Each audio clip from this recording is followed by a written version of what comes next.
You said to be drawn to connection.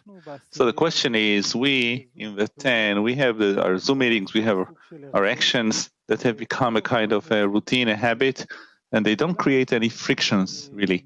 So the question is, how can we be drawn to connection through new actions that we have to perform between us?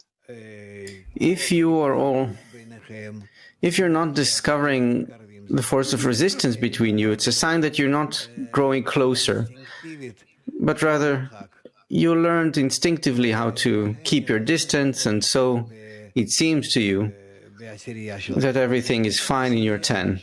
A 10 without struggles, without conflicts, fights, where everything is just fine, isn't a corrected 10.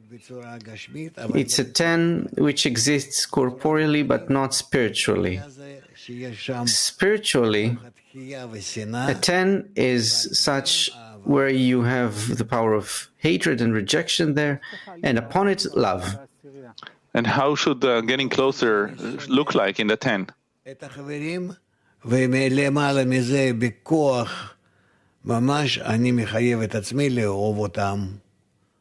That I hate the friends, but forcefully I force myself to love them above it.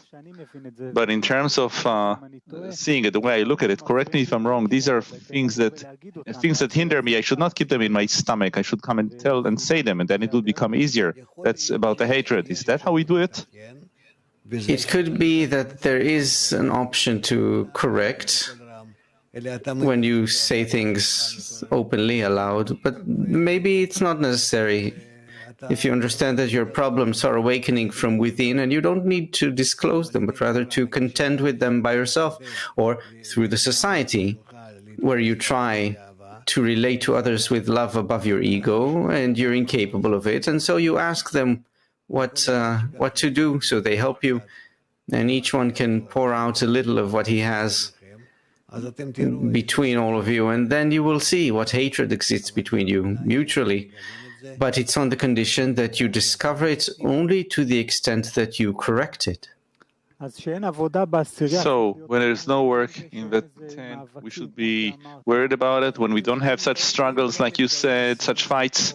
If the hatred isn't being revealed every day, then you're as dead, because life starts with hatred. There isn't a day that isn't as there was evening and there was morning one day, right? A day is only when you have the evening and the night, and then after their correction, the morning comes.